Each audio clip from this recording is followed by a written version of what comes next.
Profesor Kaku, bienvenido. El placer es mío. Muchas gracias por venir. Tiene tantos premios que es difícil resumirlos para presentarle.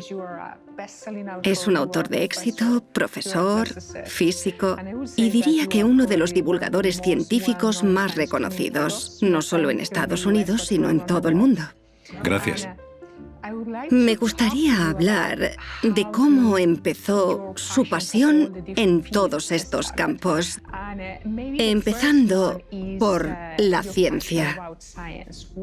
¿Cuándo se enamoró de la ciencia? Todo comenzó cuando tenía 8 años. Aún recuerdo el shock que sentí cuando los periódicos publicaron una foto del escritorio de un hombre en el que había un libro inacabado. El pie de foto decía: "Este es un manuscrito sin terminar del científico más grande de nuestro tiempo". Y me dije, ¡vaya! ¿Por qué no acabó el libro? Si era tan listo, tan genial, ¿por qué no pudo acabarlo? Es como no terminar los deberes. ¿Por qué no podía preguntar a su madre qué había en ese libro que no pudo acabarlo? Tenía que saberlo. Era mejor que cualquier thriller, que cualquier historia de aventuras. Fui a la biblioteca y tardé en enterarme de que el nombre de ese científico era Albert Einstein. Y ese libro que vi cuando tenía 8 años era el manuscrito inacabado de La teoría del todo. Perseguía una ecuación de no más de 2 centímetros que nos permitiera leerle la mente a Dios. Y me dije, esta es la mía. Esto es lo que quiero hacer con mi vida. Intentar ayudar a completar este libro. Hoy creemos que tenemos esa teoría. Es la teoría de cuerdas, de la cual soy uno de los pioneros. Creemos que explica la riqueza del universo, desde el Big Bang a la creación de las estrellas y el Sol, a la creación de los humanos y quizás incluso el amor. Este era el sueño de una vida, poder resumir todas las leyes de la física en una pequeña ecuación. Mira, E igual a mc al cuadrado son 2 centímetros, pero nos permite entender el secreto de las estrellas. ¿Qué es m? La masa del gas de hidrógeno. ¿Qué es E? La energía del Sol. ¿Por qué existe la Tierra? ¿Por qué existe el sistema solar? ¿Por qué existe nuestra galaxia? Todo porque E es igual a mc al cuadrado. La materia se convierte en una cantidad enorme de energía. Pero Einstein creía que había una ecuación aún mejor que explicaría todo lo demás. El magnetismo, la fuerza nuclear, las moléculas, los átomos. Eso es lo que él quería, así que me dije, voy a descubrirla. Corríjame si me equivoco. Tenía 8 años. Correcto. Cuando encontró la foto de Einstein. Fue a la biblioteca y empezó a leer todo lo que había sobre físicos. Es algo que se ha convertido en una constante para usted. Es autodidacta en muchas cosas, ¿verdad? Así es. Muchas veces voy a clases y hablo con buenos profesores. Pero tienen sus limitaciones, no lo entienden todo. Si eres físico, entiendes los básicos de los átomos, las moléculas, las estrellas, los planetas. Ya no hay misterio. Tienes una manera de entender el presente y el futuro. Me encanta pensar en el futuro. Cuando veo películas de ciencia ficción, veo que todo viene de la física. Naves espaciales, rayos láser, invisibilidad. Todo lo que se ve en esas películas deriva de lo que es o no es posible según la física. Así que me dije, una vez entienda la teoría del campo unificado, la física es la base de todo. Así que cuando tenía 12 años, lo decidí. Quería ser físico. Hay una historia muy bonita, profesor Kaku, que me gustaría que explicara y compartiera con nuestra audiencia. Construyó un colisionador de partículas en su garaje prácticamente solo. Sí, cuando tenía 16 años me dije, quiero formar parte de esta gran revolución de la física. Así que fui a mi madre y le dije, mamá, ¿Puedo construir un acelerador de partículas de 2,3 millones de voltios en el garaje? Mi madre se me quedó mirando y me dijo, «Claro, ¿por qué no? Y que no se te olvide sacar la basura». Fui muy diligente. Fui a Westinghouse y compré 180 kilos de acero eléctrico, 35 kilómetros de cable de cobre, y en el campo de fútbol del colegio enrollamos todo ese cable para mi acelerador. Por fin estaba listo. Cerraba los ojos y oía el crepitar de los 6.000 vatios de electricidad pasando por el condensador y luego oía el pop, pop, pop cuando saltaban todos los plomos de la casa. La casa se quedaba a oscuras y mi madre se decía a sí misma, ¿no podría haber tenido un hijo que jugara a baloncesto? ¿O a béisbol? ¿Y por qué no se echa una buena novia japonesa? ¿Por qué tiene que construir estas máquinas en el garaje? Bueno, me gustaba construir máquinas y fueron las que hicieron que me aceptaran en Harvard. Y así comenzó mi carrera como físico. Profesor Kaku, ¿cómo influyó eso en su visión de la educación? Porque construyó el colisionador de partículas solo. Y recuerdo leer, los profesores no podían ayudarme a hacerlo, así que lo hice solo. Anteriormente había encontrado la fotografía de Albert Einstein, como nos ha dicho. ¿Cómo ha influido este proceso autodidacta, que ha sido una constante en su vida, en su visión de qué es una buena educación?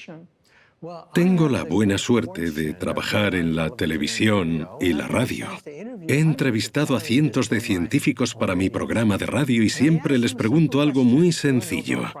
Eres un premio Nobel, eres famoso. ¿Cómo empezó todo? Y normalmente dicen lo mismo. Cuando tenía 10 años, pasó algo que cambió mi vida. Antes de los 10 años, todo es mami y papi, mami y papi. Ellos son el universo. Después de los 10, ya quieres saber qué hay más allá de mamá y papá, qué hay ahí fuera. Y se produce un shock existencial, una epifanía, al tener tu primer telescopio, tu primer kit de química, tu primera visita al planetario, tu primer microscopio. Y te das cuenta, sí, hay un universo ahí fuera. Y esa sensación se queda contigo toda tu vida. Incluso cuando eres viejo y estás cansado, te acuerdas. Recuerdo lo genial que era sentirse fascinado por las leyes de la naturaleza. Pero ojo, cuando tienes 15 o 16 años, se acaba.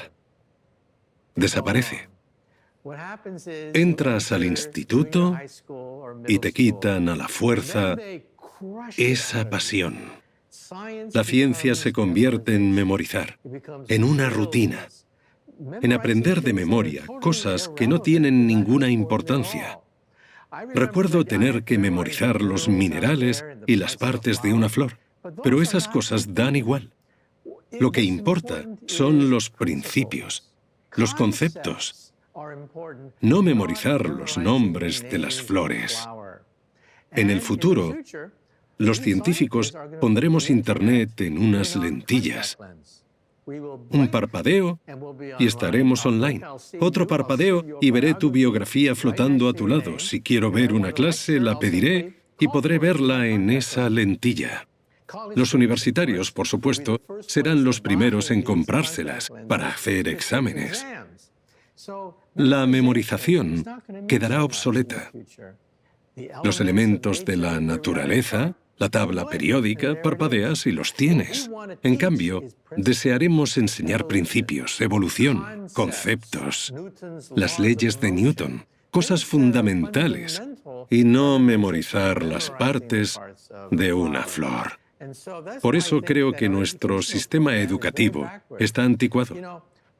La gente se gradúa en la universidad con una buena educación que les haría prosperar y vivir en el mundo de los años 50.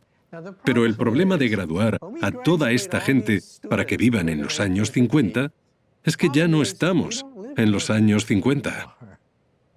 Vivimos en la era moderna, de Internet, del GPS, de los satélites, pero no lo enseñamos así en las escuelas. Te voy a poner un ejemplo. A veces enseño física a estudiantes de medicina en mi universidad. Cuando les enseño lo que pone en el libro, hablamos de palancas, poleas, oscilación y fricción. Y me digo a mí mismo, bueno, la fricción, diapasones, todo eso era importante hace 300 años, pero debería estar enseñándoles cosas sobre escáneres de resonancia magnética, tomografías, rayos X, TAC, eso debería enseñarles y aquí estoy hablándoles de fricción y poleas. Me di cuenta de que nuestro sistema educativo está anticuado, no empuja a los estudiantes a la era moderna. En su posición como profesor, ¿intenta cambiar eso? ¿Enseña a los doctores sobre tomografías, rayos X y estas cosas? Bueno, intento hablar de ello. Cuando hablamos de electricidad y magnetismo, intento enseñarlo del libro. Aquí hay una bobina, la enrollas y se crea un campo magnético. Y luego intento enseñarles que un día ese campo magnético estará alrededor de sus cabezas o sus corazones, que van a fotografiar el interior de su cerebro usando lo que acaban de aprender en el libro sobre electricidad y magnetismo. Por eso creo que tenemos que cambiar la manera en que enseñamos. Enseñamos a memorizar. Y sí, tienes que saberte algunas cosas, pero en el futuro no te hará falta más que parpadear para ver la información en realidad virtual. Así que, ¿cuál será la función de los profesores en el futuro?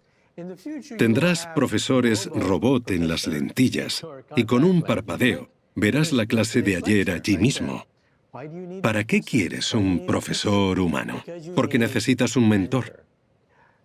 Los robots no pueden ser mentores. Los robots no pueden ponerte deberes y ayudarte a elegir carrera. No pueden darte consejos personalizados. Son máquinas calculadoras. Muy sofisticadas, pero son solo eso, máquinas calculadoras. Y ahí es donde entrará el profesor humano. Creo que la educación debería ser diferente. No se trata de memorizar. Primero se trata de tener un modelo a seguir. Para mí fue Einstein. Mi padre era jardinero. No tenía ni el graduado escolar y no hablaba bien en inglés. Para mí, primero, se trató de tener un modelo a seguir y segundo, de que mis padres me orientaran y me apoyaran. No sabían qué estaba haciendo, pero sabían que si construía un colisionador de partículas en el garaje, sería bueno en algo. Y tercero, tienes que tener esa epifanía, ese shock al darte cuenta de que el universo es genial, es glorioso y precioso.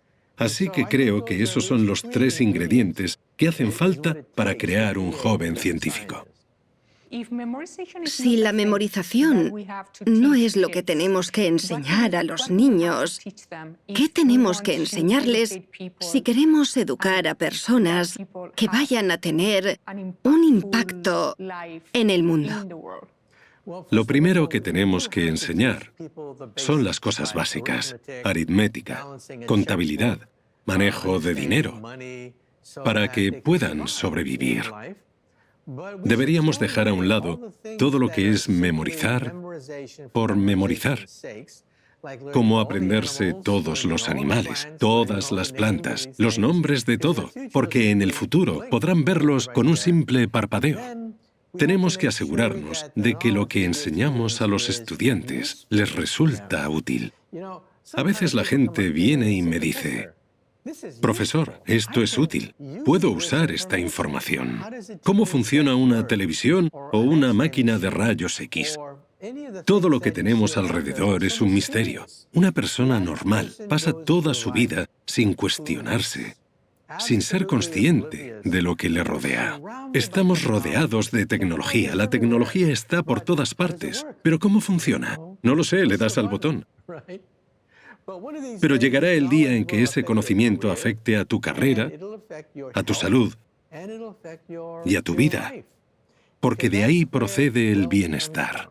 Siempre digo a mis estudiantes: ¿por qué somos tan prósperos con todas estas riquezas a nuestro alrededor? Un político diría que gracias a los impuestos. Es lo único que se oye en la televisión. Impuestos para esto y para aquello. Pero los impuestos solo cambian el dinero de manos. No crean riqueza. El bienestar no viene de los impuestos. Viene de la ciencia y la tecnología. Imagina que entro en esta habitación hace 200 años. Hace 200 años, justo aquí, si alguien entrara, ¿qué vería? Vería caballos, excrementos en el suelo, con suerte un carro. ¿Y cómo hablabas con el vecino? Gritando por la ventana. Así hablabas con los demás, gritando. La forma más rápida de viajar era a caballo, si es que lo tenías. Así era el mundo. ¿Cuánto vivía la gente en esa época? La esperanza de vida media era de 35 años. Durante gran parte de la historia de la humanidad, desde el hombre de las cavernas hasta el presente, la esperanza de vida media estaba entre 30 y 35 años. La vida no era para nada bonita. Pero, ¿qué pasó? Que aparecieron la ciencia y la tecnología. La ciencia y la tecnología vienen en oleadas. La primera fue a principios del siglo XIX. Los físicos descubrimos la energía térmica, la máquina de vapor, la locomotora, el motor. De repente había máquinas porque los físicos comprendieron cómo extraer energía del carbón y del vapor. Luego los físicos descubrimos la electricidad, el magnetismo. Las ciudades se iluminaron. De repente teníamos televisión. De repente teníamos radios. La tercera fueron los ordenadores. Los físicos creamos el transistor, el láser. Eso nos trajo Internet y los ordenadores. Y ahora, aunque mucha gente no lo sabe, estamos investigando la cuarta fase, la siguiente. Y no queremos dejar a la gente atrás. La primera fue la energía térmica, la segunda la electricidad, la tercera los ordenadores y transistores, y la cuarta es la inteligencia artificial y la biotecnología. La ciencia a nivel molecular. La ciencia no va a ir hacia atrás. Hay que ir aprendiendo con cada revolución. Y por eso quiero enseñar a la gente por qué esto es importante. Porque va a afectar a sus trabajos, a sus sueldos, a su estilo de vida, a su función en la sociedad. Van a votar para tomar decisiones para los políticos que ponen los impuestos. Pero lo que crea riqueza es la ciencia y la tecnología. ¿Cuándo se dio cuenta? Porque la biotecnología y la inteligencia artificial son bastante nuevas y usted lleva mucho tiempo siendo un divulgador científico y hablando sobre los peligros del cambio climático, de lo que hablaremos luego, y de todo lo que tiene que ver con ciencia. ¿Cuándo se dio cuenta de que tenía una responsabilidad, de que tenía que educar a la gente? Durante la mayor parte de mi juventud, me centré mucho en entender la teoría unificada, la teoría del todo. Y me convertí en uno de los fundadores de la llamada teoría de cuerdas, que creemos que es la teoría del todo. La teoría de cuerdas dice que todo lo que vemos a nuestro alrededor, los átomos, protones, neutrones, no son más que cuerdas elásticas que vibran. Esto es un electrón, esto es un quark, esto es la partícula ángel. No son más que diferentes vibraciones de una cuerda. ¿Por qué tenemos partículas subatómicas? Son notas de una cuerda muy pequeña. ¿Qué es la física? La armonía que se puede crear con esas vibraciones. ¿Qué es la química? La melodía que se puede tocar con esas cuerdas. ¿Qué es el universo? Una sinfonía de cuerdas. ¿Y qué es la mente de Dios? Es música cósmica, resonando a través del hiperespacio. Eso es la mente de Dios. Pasé muchos años aprendiendo esto, creando la física que está detrás de esta teoría. Pero luego estuve en el ejército y mi vida volvió a cambiar. Porque estábamos en una guerra y la gente estaba muriendo. Cientos de soldados morían cada semana en Vietnam. Y tuve que preguntarme a mí mismo algo muy sencillo. ¿Por qué causa daría yo mi vida? La mayoría de la gente pasa su vida sin pensar en la muerte, en el fin de la vida.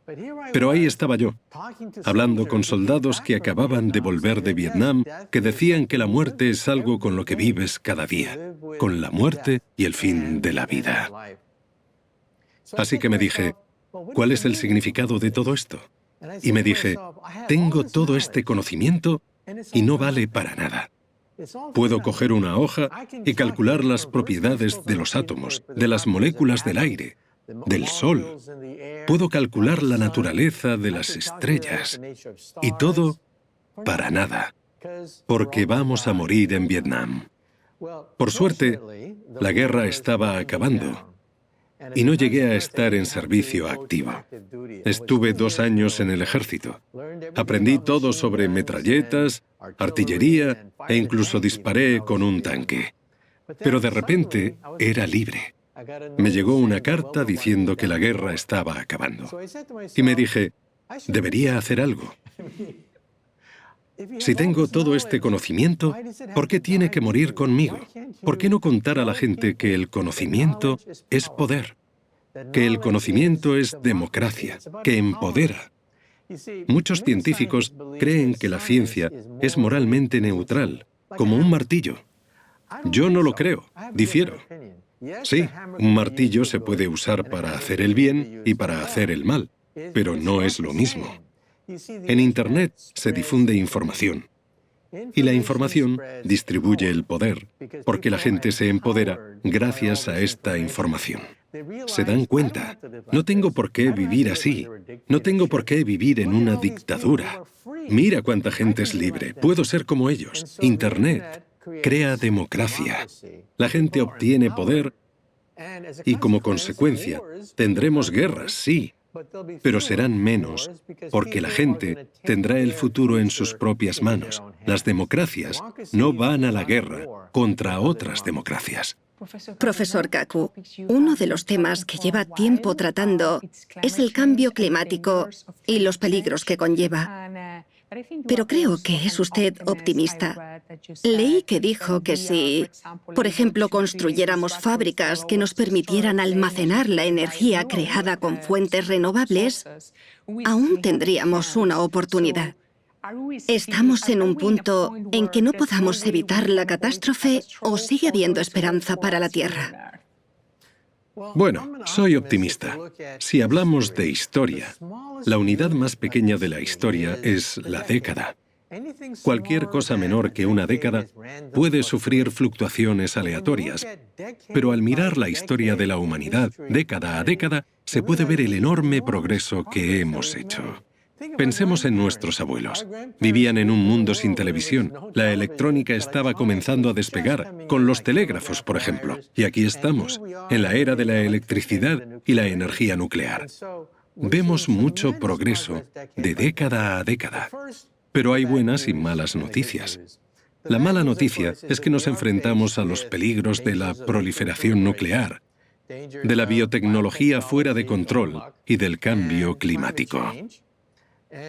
Y tenemos que darnos cuenta de que los glaciares de nuestro planeta están desapareciendo, de que el Polo Norte se hace un 1% más pequeño cada año. El nivel de los océanos está subiendo. Hay cada vez peores tormentas, más hambruna, más sequías e inundaciones a causa de las fluctuaciones en el clima debido al cambio climático. ¿Cuál es la buena noticia?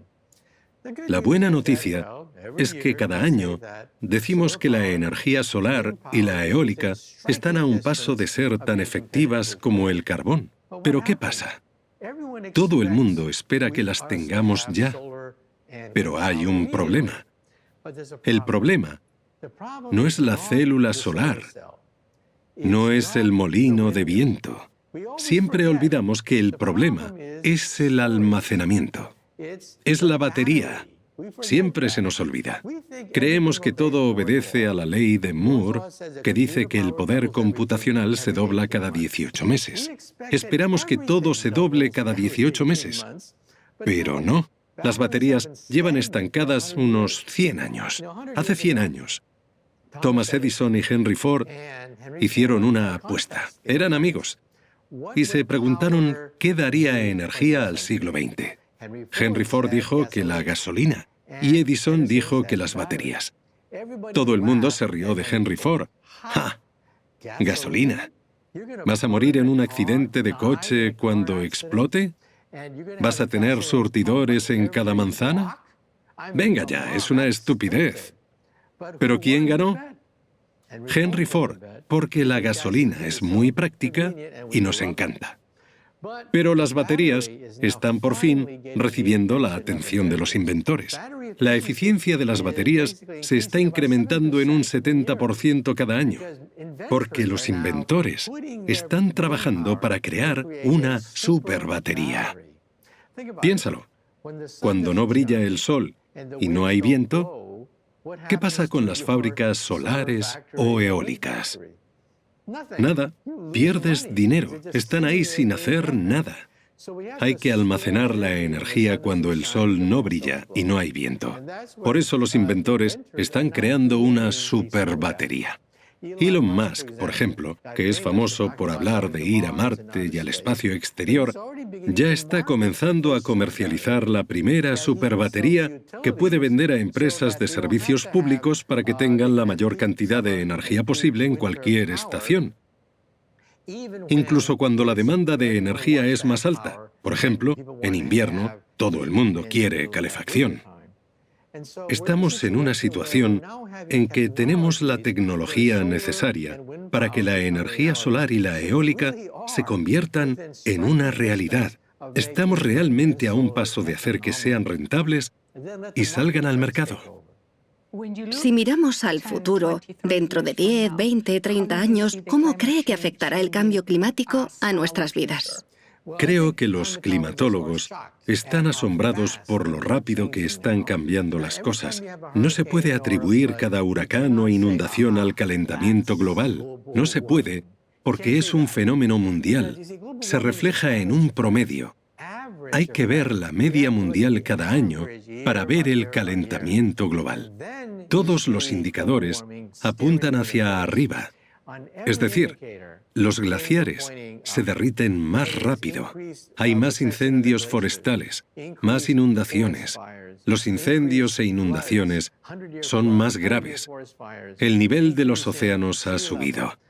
El verano dura una semana más. Los granjeros lo saben bien. Todos los indicadores están apuntando hacia arriba. Las temperaturas están subiendo. En la última década hemos visto las temperaturas más altas de la historia de la ciencia. Pero aunque las cosas estén yendo más rápido de lo esperado, aún tenemos tiempo. Y creo que la democracia es la mejor forma de gobierno, pero es muy lenta. Y las cosas llegan a su límite antes de que la gente diga, vale, hay que ponerse las pilas y hacer cambios. Lo que va a pasar es que, por desgracia, vamos a llegar al límite. Por ejemplo, yo vivo en Manhattan. Wall Street está en Manhattan y ya se está hablando de presas y diques. No vivimos en Holanda, pero ya estamos hablando de métodos de control de inundaciones carísimos para Boston, para San Francisco, Los Ángeles y Nueva York. Y la gente se está dando cuenta de que todo eso lo van a pagar ellos. Ya no es una teoría. Sus impuestos hoy mismo se van a dedicar a construir presas alrededor de Manhattan. Creo que en una democracia la gente se va a dar cuenta de repente de que las cosas van en serio. Profesor Kaku, ha mencionado la inteligencia artificial como una de las tecnologías o la tecnología más influyente en nuestra economía y nuestra sociedad. Creo que fue este año, leí un estudio que analizaba la percepción de la sociedad de la inteligencia artificial. Me sorprendió que la mayoría de la gente, especialmente en Estados Unidos, apoyaba esta tecnología, mientras que solo unos pocos tenían miedo de ella. ¿En qué lado está usted? Estoy dividido entre los dos. Hay que tener en cuenta la línea temporal. Creo que durante las próximas décadas, la inteligencia artificial dará trabajo, creará riqueza y nuevas industrias, hará nuestras vidas más fáciles y eficientes. No habrá problemas para eliminar los obstáculos de la vida mientras pasamos de un punto al siguiente. Pero no seamos ingenuos. A finales de siglo, los robots serán cada vez más inteligentes. Los robots no saben que son robots. no tienen conciencia de sí mismos. No piensan en robots contra humanos. De hecho, nuestro robot más avanzado tiene la inteligencia de una cucaracha, y una no muy lista. Pero con el tiempo, los robots serán tan listos como un ratón. Con las décadas serán listos como una rata, luego como un conejo, como un perro o un gato, y para finales de siglo, tanto como un mono. Los monos saben que son monos, saben que no son humanos. Los perros, en cambio, viven confundidos.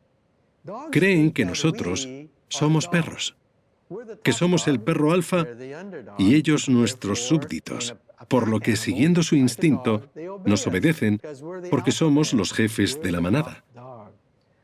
Los monos saben más, saben que son monos y no humanos. Cuando lleguemos a ese punto a finales de siglo, podría ser peligroso. En ese punto, creo que deberíamos ponerles un chip en el cerebro que los apague si tienen pensamientos homicidas. Un sistema de protección para que los robots no se conviertan en robots asesinos, como en las películas. Pero aún quedan unos 100 años hasta que eso ocurra. Profesor, ¿piensa que, puesto que vivimos en una sociedad que depende cada vez más de la tecnología, se está perdiendo el toque humano? El teléfono se inventó hace 100 años. Ve a la biblioteca y lee los periódicos que hablaban mal del teléfono. A la gente que escribía diciendo que el teléfono era mecánico, que era horrible, que ya no íbamos a hablar con nuestros hijos, sino con una voz misteriosa que flota en el éter. Qué mecánico, qué seco y qué estéril era todo. ¿Dónde quedaba el toque humano? ¿Y sabes qué? Esa gente tenía razón. Ya no hablamos tanto con nuestros hijos, ni pasamos tanto tiempo hablando cara a cara. Pero el caso es que nos encanta. Nos encanta el teléfono porque expandió nuestros horizontes y los multiplicó por 100. En la historia de la humanidad, ¿a cuánta gente conocíamos? Durante toda nuestra historia, tan solo conocíamos a un puñado de personas. Vivíamos en tribus de unas 100 personas y conocíamos bien a unos 10 de ellos. Ese fue nuestro universo durante la mayor parte de nuestra historia. Éramos nómadas persiguiendo búfalos o ciervos. Pero gracias a la tecnología y al teléfono, en vez de conocer a 10 personas, conocemos a cientos de ellas. Ahora, gracias a Internet, en teoría al menos, puedes conocer a miles de millones. Así que nos acostumbramos porque abre nuestros horizontes. ¿Significa esto que de alguna manera las cosas se vuelven menos humanas? Sí, pero hay que cambiar la definición de lo que es humano. A veces recibo correos electrónicos de padres y madres diciendo que sus hijos pasan demasiado tiempo en Internet. Y yo les digo, mire, cuando salió el teléfono se creó un nuevo protocolo. Si alguien te llama, ¿cuándo debes llamarle tú? ¿Cuánto tiempo tienes que pasar hablando? ¿Tienes que contestar cada vez que te llaman? Cuando apareció el teléfono, se crearon unas nuevas reglas específicas para usarlo, unos protocolos nuevos. Y ahora tenemos Internet. Los niños deben conocer las reglas de este nuevo medio. Es bueno que lo usen, porque todos sus compañeros lo usan. Es el futuro, amigos, hay que acostumbrarse. Pero hay que socializar a los niños. Esa es la clave. Cuando salió el teléfono, la gente también tenía que socializar. Sus hijos tienen que socializar en persona, entender qué es ser amigo de otro niño, hacer cosas juntos. Una vez conocen todo esto, tienen que conocer las convenciones de Internet, porque alguien que no usa Internet hoy en día no existe. Un niño no existe si no usa Internet. Creo que Internet es bueno siempre que se socialice a los niños. ¿Qué recomendaría a los padres para facilitar esa socialización? Tienen que quedar con otros niños para jugar o para lo que sea. Y tienen que entender cómo lidiar con los matones y con la gente que les hace daño, porque eso es la vida. No hay que sobreproteger a los niños hasta el punto de que se vuelvan ingenuos y luego, cuando se gradúen de la universidad, les llegue el shock.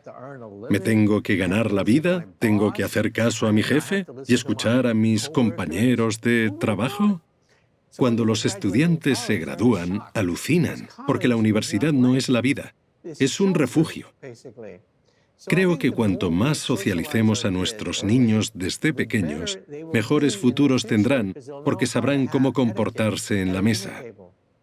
Cuando yo era pequeño, cenaba con mi familia, lo normal. Cuando fui a Harvard, no tenía ni idea del protocolo. De repente, estaba en un comedor con 300 personas, todos comiendo juntos en la misma mesa. Fue una experiencia totalmente nueva. Creo que es bueno socializar a los niños y que entiendan la nueva etiqueta de las redes sociales. Ha dicho algo muy poderoso, profesor Kaku, que la escuela no es la vida. ¿Cuál es para usted el significado de la vida? Bueno, alguna gente me pregunta, como si le preguntaran a un filósofo, si la física puede dar sentido a la vida. Si hay una ecuación ahí fuera que al entenderla nos lleve a entender el sentido de la vida. Y yo digo que no, porque creo que tenemos que crear nuestro propio sentido. Es demasiado fácil que alguien venga y te diga, toma, este es el sentido de la vida. Hay que ganárselo, hay que sufrir, porque de eso se trata. El sentido de la vida es el autodescubrimiento, luchar contra ciertas cosas y superar obstáculos. Así se encuentra el sentido a la vida, y no porque alguien te lleve a la cima de una montaña y te diga, este es el sentido de la vida. No, eso es lo opuesto al sentido de la vida, que es el autodescubrimiento, entender quién eres y cómo encajas en el mundo, en la vida. Si viajara atrás en el tiempo, ¿qué consejo le daría al niño que fue? Si me viera de niño, me aconsejaría divertirme más, porque pasé mucho tiempo estudiando. Pero bueno, mirando atrás, creo que valió la pena. Valió la pena porque luego recogí lo que sembré. Si hablas con psicólogos sobre lo que puede predecir el éxito en la vida, ¿es el cociente intelectual? No. Mucha gente con un cociente intelectual alto acaba marginada, frustrada, incluso siendo criminales. La prueba que parece tener correlación con el éxito y que identifica a personas de muchas culturas con un menor ratio de divorcio, mejores ingresos y estatus social en general, es el test del marshmallow. Se le da a elegir a un niño entre una nube ahora o dos dentro de unas horas. Y luego se les hace un seguimiento durante décadas. En diferentes países, en diferentes sociedades, el patrón es el mismo. De media, los niños que aplazan esa gratificación se divorcian menos, ganan más, tienen mejor estatus social. ¿Por qué? Porque no cogen atajos, se comprometen, ven el oro al otro lado del arco iris. Mis padres eran pobres. Estuvieron encarcelados durante la Segunda Guerra Mundial. Fue una época horrible. Había mucha histeria por la guerra y mis padres estuvieron en un campo de concentración durante 4 años, desde 1942 a 1946. Pero después mis padres dijeron, vale, esto ha pasado, sí. Estuvimos encerrados. Pero lo importante es el futuro, es lo que hay. Hay que tirar para adelante. De alguna manera, ese es el sentido de la vida. Encontrar tu destino, crearlo tú mismo. En vez de lamentarte y dejar que te asignen tu destino, tienes que ganártelo. Encontró su modelo a seguir en la vida muy temprano, como nos ha dicho, y esto le hizo apasionarse por la ciencia y la física, influenciando su carrera. Pero muchos jóvenes tienen problemas con esto. No tienen modelos a seguir, no saben cómo encontrar su vocación. ¿Qué consejo les daría tanto a ellos como a sus padres? Porque los padres también sufren al ver a sus hijos luchar contra este problema. Bueno, siempre digo a los padres, primero que todo, que cuando su hijo tiene 10 años, es el momento de comprarle un telescopio o un microscopio. Cuando tienen 5 o 6 años y les abrumas con todos esos trastos científicos, no tienen ni idea. Su mundo son sus padres. Pero a los 10 años empiezan a ser curiosos. Quieren saber qué hay ahí fuera. ¿Qué pasa en el mundo? Así que les digo que les compren un telescopio o incluso unos binoculares con los que ya verán un mundo nuevo. Que les compren un microscopio para que vean que hay otro mundo muy pequeño. Que les compren un kit de química para que vean de qué están hechas las cosas y lo que pueden hacer los átomos. Que les lleven al planetario a ver la naturaleza en acción. Cuando el joven Richard Feynman, que ganó un premio Nobel, era un niño, su padre le llevaba al bosque y le enseñaba cosas sobre los pájaros. ¿Por qué son de la forma que son? ¿Por qué tienen esos colores? ¿Por qué tienen el pico así? ¿Por qué? ¿Por qué los pájaros son como son? Al final, el joven Feynman lo sabía todo sobre los pájaros, cómo evolucionaron, cómo cazaban, cómo conseguían comida. Y entonces, un día, un matón le enfrentó y le dijo, Dick, ¿cómo se llama ese pájaro? Y se quedó pasmado. Lo sabía todo sobre ese pájaro excepto su nombre. Así que le dijo, no sé cómo se llama. Y el matón le contestó, ¿a ti qué te pasa? ¿Eres tonto? Y en ese momento, Feynman lo comprendió. La mayoría de la gente cree que la ciencia consiste en saber los nombres de los pájaros. Como eres un científico, sabes el nombre de ese pájaro, el de ese y el de más allá. Y Feynman se dijo, la ciencia no es eso. La ciencia se trata de los principios. Va sobre los conceptos como la forma, los colores y los hábitos de tal pájaro. Así que voy a enseñar a los niños que no solo tienen que memorizar, sino que tienen que entender la evolución y por qué las cosas son como son. Y hay que enseñar con entusiasmo. Cuando le dices a alguien que nombre a sus profesores de primaria, después de 50 años, alguna gente se acuerda de su profesor de quinto o sexto de primaria, porque hacía su trabajo con entusiasmo, porque les importaba lo que hacían. Y esa es la gran diferencia. Algunos dirán, sí, cuando estaba en el colegio descubrí mi pasión gracias a alguien que tenía entusiasmo, que me hizo creer en algo e hizo que se convirtiera en mi camino. Escucharle me recuerda a una cita. No puedo recitársela palabra por palabra, pero es una frase de Albert Einstein sobre no dejar nunca de cuestionar las cosas, de cuestionarse a uno mismo y la realidad a nuestro alrededor. Sí, mi frase favorita de Einstein es una sobre cómo, si no puedes explicar una teoría a un niño, esa teoría probablemente no sirva para nada. Inútil. ¿Por qué? Porque la mayoría de la gente piensa que la teoría es un montón de palabras largas que hay que memorizar, pero no es así. La teoría se basa en principios, y los principios son gráficos. Una teoría se puede visualizar porque se basa en cohetes, relojes, metros. Cuando piensas en la relatividad, piensas en ciertas imágenes, en relojes, en metros plegables, piensas en cosas concretas. Y eso dijo Einstein. Toda gran teoría se basa en imágenes, porque las imágenes pueden ser descritas por ecuaciones, pero las ecuaciones no son lo fundamental, sino que es el principio de la física el que hace que todo encaje. Pienso en eso cuando explico cosas a niños. Pienso, ¿podría explicar esto a mi madre? ¿Podría explicárselo a un niño? Si no, o no entiendo el principio, o el principio no sirve. Impresionante. Muchas gracias, profesor Kaku. A vosotros.